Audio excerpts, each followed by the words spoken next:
Tampil Pak Haji? Ya, tampil. Sudah tampil. Ini sudah direkam belum? Ya. Belum. Ya, tunggu dulu ya. Siap, all ready. Siap ya. Oke, silakan jalan ya. Silakan. Assalamualaikum warahmatullahi wabarakatuh. Selamat pagi. Salam sejahtera untuk kita sekalian. Terima kasih Bapak Ibu Guru yang sudah hadir dalam forum IHT tentang kurikulum baru pada pagi ini dengan penuh semangat. Pada pagi hari ini kita melanjutkan sesi-sesi selanjutnya, yaitu untuk materi kurikulum operasional di satuan pendidikan. Saya berharap Bapak Ibu tetap semangat, tetap fokus pada materi kita. Sudah sampai akhir, mari kita simak. Dan hari ini materi yang akan membawakan tentang kurikulum operasional di satuan pendidikan adalah Bapak Asri SPD MPD. Untuk menyingkat waktu, kepada Bapak Asri dipersilakan mempresentasikan. Terima kasih. Assalamualaikum warahmatullahi wabarakatuh dan selamat pagi.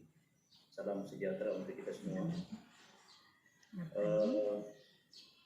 Semangat luar biasa dari moderator tadi memberikan kesempatan kepada saya dan seluruh peserta IHT yang bergabung pada kegiatan ini. Pada kesempatan ini saya diberikan kesempatan untuk sharing diskusi tentang kurikulum operasional satuan pendidikan. Tentu di sini kita akan saling sharing, jadi tidak mengarah pada satu arah saja saya memberikan materi, tetapi bisa saja teman-teman memberikan masukan atau tambahan atau referensi lain yang terkait dengan materi kita pada kesempatan ini. Tapi saya mau memastikan dulu layar yang saya bagikan ini apakah bisa terbaca dengan baik atau tidak ini. Terbaca, Pak. Oke. Baik. Oh ya, ini memang layarnya yang cantik. Tapi atau warna pinknya. Iya. Jadi berbicara tentang kurikulum, sesungguhnya kita semua mungkin sudah punya referensi, sudah punya pemahaman apa sesungguhnya kurikulum itu. Mungkin saya mohon sharing apa yang Bapak Ibu pahami tentang kurikulum sebetulnya. Saya persilakan. Ada yang mau sharing dulu? Ketika kita menyebut istilah kurikulum itu sebenarnya apa? Kalau pemahaman saya tentang kurikulum adalah berisi aturan yang mau dilakukan, yang mau dilaksanakan. Kemudian kedua adalah merupakan panduan untuk melaksanakan kegiatan pembelajaran dan sebagainya. Ya, terima kasih. Jadi betul semua. Jadi Ibu Yosefa menyampaikan panduan, kemudian Pak Haji juga menyampaikan bahwa kurikulum adalah aturan yang akan kita ikuti dalam satuan pendidikan. Tentu simpelnya kita bisa katakan kurikulum itu ibarat kompas, ya. Kompas itu berarti petunjuk yang dijadikan acuan oleh satuan pendidikan tentunya untuk mencapai visi misi yang dibuat oleh satuan pendidikan masing-masing.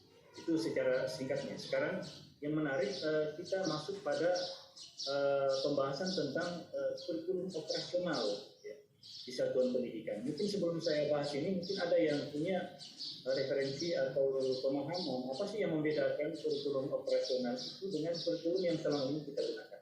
Saya mungkin tetap sharing ke teman-teman. Kalau kurikulum operasional yang mau dilaksanakan sekarang ini adalah kurikulum yang betul-betul istilahnya memperlihatkan karakter sekolah yang dimiliki. Kalau kurikulum yang kemarin ini belum memperlihatkan karakter, karena karakter yang dituntut ini adalah pengimplementasian Pancasila profil Pancasila yang ada di sudut-sudut dan di seluruh wilayah sekolah itu. Ya, menarik dari Pak Haji. Saya mungkin tetap meminta peserta yang lain Ibu Yosefa mungkin bisa memberikan sharing apa sih sebenarnya yang perbedaan mendasar antara kurikulum yang selama ini kita gunakan. Di dalamnya juga ada terintegrasi tentang KKB. Sekarang hari ini muncul lagi istilah profil Pancasila. Mungkin Ibu Yosefa bisa memberikan masukan juga. Iya, saya hanya membaca sekilas materi ini sebelumnya, tapi belum paham juga Pak, karena yang kita tahunya selama ini kan kurikulum adalah yang dibuat di satuan pendidikan, kita bilang KTSP.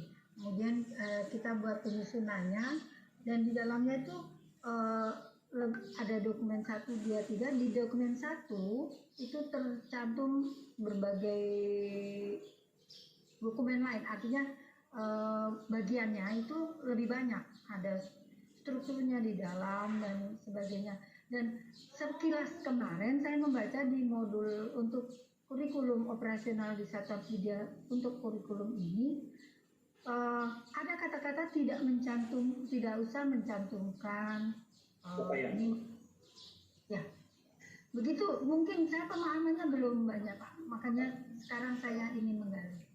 Terima kasih Bu, luar biasa. Sebetulnya apa yang disampaikan sudah mengarah ke situ. Paling tidak kurikulum hari ini lebih di simple dalam artian hal-hal yang tidak penting itu yang tidak perlu dicantumkan, seperti di KTSP yang lalu kita cantumkan strukturnya, kemudian capaian-capaiannya. Kalau dalam kurikulum ini kita langsung mengangkat pada bagaimana secara operasional itu hal-hal yang signifikan saja yang diambil. Nah, sekarang saya coba tampilkan ini slide berikutnya tentang ya ini sudah tadi apa yang dimaksud dengan kurikulum operasional. Jadi kalau secara definisi atau pengertiannya di sini kita bisa lihat kurikulum operasional di satuan pendidikan itu memuat seluruh rencana proses belajar yang diselenggarakan di satuan pendidikan sebagai pedoman seluruh penyelenggaraan pembelajaran untuk menjadikan bermakna. Kurikulum operasional satuan pendidikan itu dikembangkan sesuai dengan konteks dan kebutuhan peserta didik dan satuan pendidikan. Jadi kalau kita melihat definisi ini, sesungguhnya kurikulum yang kita akan buat nanti tetap dalam bentuk dokumen. Ada dokumen, tetapi yang sangat menonjol di sini adalah bagaimana kita membuat kurikulum itu mengintegrasikan kurikulum yang kita buat itu dengan profil Pancasila. Kemudian yang kedua, tadi dari sisi teknisnya tidak perlu banyak kita cantumkan hal-hal yang tidak perlu, misalnya dicantumkan aturan-aturan landasan-landasan yang sudah memang diatur secara di undang-undang itu tidak perlu, tapi langsung pada hal-hal yang signifikan yang terkait dengan bagaimana mencapai visi misi sekolah yang kita akan yang kita nakodai misalnya. Kemudian kita masuk yang paling penting di sini adalah prinsip-prinsip, supaya nanti kita bisa membuat dokumen kurikulum ini. Ada beberapa prinsip yang harus kita paling tidak harus dijadikan acuan.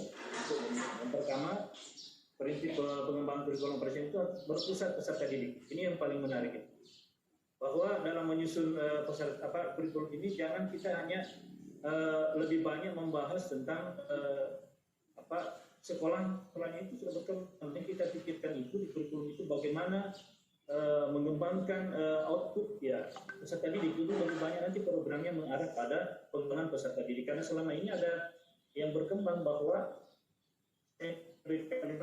intinya diarahkan kemana sekolah ini mencapai ini, padahal yang harusnya kita pikirkan adalah peserta didiknya. Di situ yang harus kita prinsip yang kita pegang. Yang kedua, ini istilah kontekstual. Ini barangkali teman-teman sudah pernah dengar kata kontekstual ini. Apa sih yang bapak-bapak mungkin bisa sharing ini, saudara-saudara teman-teman ini? Kontekstual itu apa?